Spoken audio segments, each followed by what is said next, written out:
Merry Christmas everybody and welcome back to the channel. In today's video we're going to unbox a handful of CDs that I picked up the other day.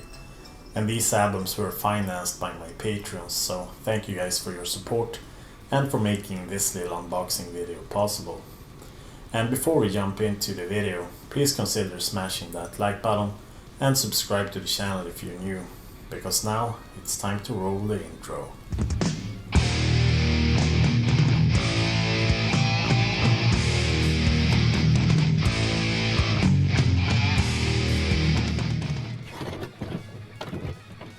I'm going to try to open up this box and film at the same time, so wish me luck.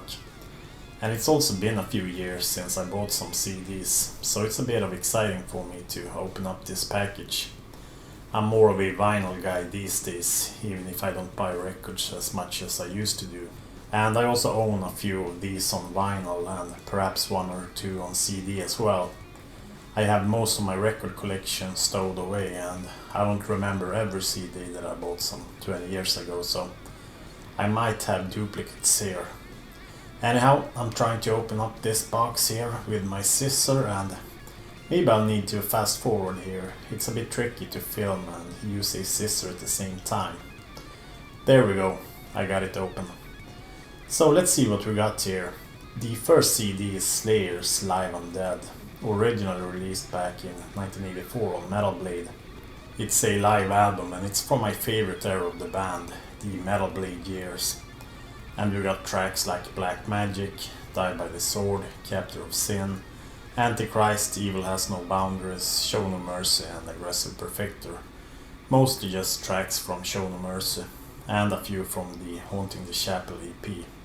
The jewel case got cracked here, so I guess I have to get a new case for this one. Anyhow, this CD is digitally remastered, but I hope it doesn't sound too different from what I'm used to. Next up we have King Diamond's Abigail 2, the spiritual follow-up to Abigail. This album came out in 2002, and it was around this time I got into King Diamond. A bit late perhaps, but it took me some time to get used to his voice, which I of course love now. And this is a great album too, even if it's obviously not as good as the original Abigail. Next up is Metallica's Garage Days EP. This was a cover album, originally released back in 1987. My CD here is a digi version, so we can open it up here. And this was the first thing that Metallica released after Cliff Burton's death, so it was the first recording with Jason Newsted in the band. And we got a Diamond Head cover, a Holocaust, Killing Joke, Budgie and a Misfits cover. All of these songs were later included on the Garage Inc. CD. Our next CD also has some Metallica ties, because it's Suicidal Tendencies, Lights Camera Revolution. It features Robert Trujillo on the bass. And this album is a crossover classic, one of their absolute best albums if you ask me. And next up we have Rainbow's Down to Earth, and this is a remaster. And I don't know how it sounds, you'll never know with these remasters. And this album was the first post-Dio record. It features Graham Bonnet at the mic. And I think it's Rainbow's best record out of those who doesn't feature Ronnie Dio. Next up we have Van Halen's self-titled debut record. And this is actually my first ever Van Halen record. They have never really been my thing. But since the record was cheap, I thought, why not? It's something of a classic record after all, and an important one as well, especially for Eddie Van Halen's innovative two-hand tapping and his extraordinary guitar play. Running with the Devil, In Talking About Love, You Really Got Me and Eruption. Classic stuff indeed. Next up is Candlemass and their 2007 EP/live album Lucifer Rising. It features two new tracks, Lucifer Rising and White God, and a re-recording of Demon's Gate, one of my absolute favorite Candlemass songs, and a bunch of live tracks recorded in Athens in 2007. Next up we have Exciter's The Dark Command, and I might own this one on CD already. I'm not completely sure, since I don't have my CDs here in my apartment. Yeah, I know, I'm getting senile. Anyhow, I love the Chuck Bellinger era of Exciter. When this album came out in '97, it was such a breath of fresh air to hear a classic band with a classic sound released in a time when everybody wanted to be like Pantera or Pearl Jam. But this was more in the Priest tradition, I would say. And speaking of Priest, it's Jugulator from 1997, and this was actually the follow-up to Painkiller. But a few years had passed and Halford had left the band. Tim Ripper Owens was chosen to be his replacement, and this is actually one of Judas Priest's heaviest records. It's almost thrash-like at times. I did perhaps not rank it as high in their discography, but I have a friend that loves this record, so maybe I missed something. Cathedral Spires is a pretty good song though. Next up we have Ozzy Osbourne's solo debut, Blizzard of Oz from 1980. A classic album in so many ways, with Randy Rhoads' excellent guitar play. I Don't Know, Suicide Solution, Crazy Train, Mr. Crowley. Lots of classic songs here. And we also got a few bonus tracks included here as well. It's such a classic album. Maybe not the hardest album ever made, but still one of the few essential Ozzy records.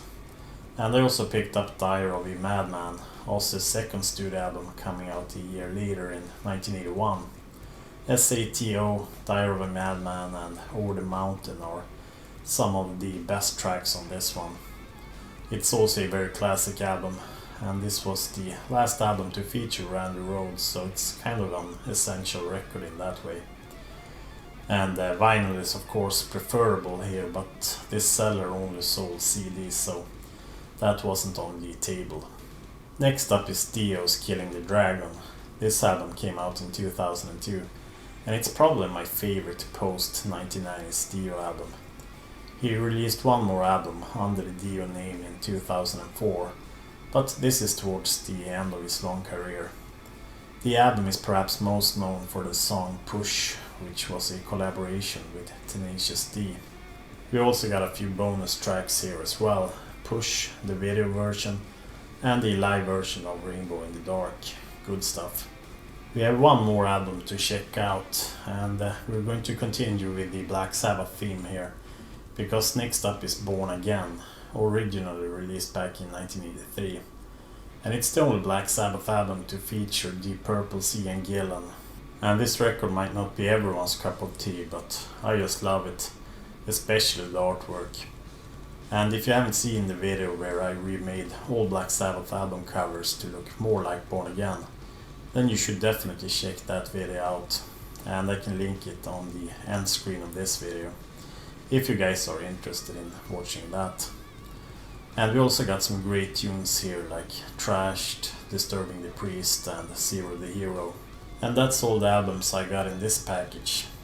It was 13 CDs in total, and I laid some bids on a couple of other records as well, but the auctions ended when I was asleep, so I missed out on some Living Death, Creator, Exhumer, Wolf, UDO, Priest, and a few more Black Sabbath records. I might do more unboxing videos if you guys are into it, even if I don't buy new records all the time. And I'll probably go for some vinyls next time, because I prefer the look and feel of vinyl. Or we could always check out some records from my collection, if you guys are into that. And let me know if you found this video interesting, and what you think of these records. There were a lot of classic albums in this video, so I guess that you guys are familiar with most of them. And once again, thanks to all my Patreons for financing this video. So if you want more unboxing videos just like this, then I'll suggest that you join my Patreon. Or why not go and grab yourself a shirt through the Ruthless Metal store. And I recently added some Randy Headbanger stickers there, so check it out. And I also want to thank you guys for all your support this year. You guys rock. And I want to wish everyone a Merry Christmas and a Happy New Year. And I'll see you guys again in 2023. If I don't post anything before that, we'll see. So thank you guys for watching, and I'll catch you guys in the next video. Bye bye.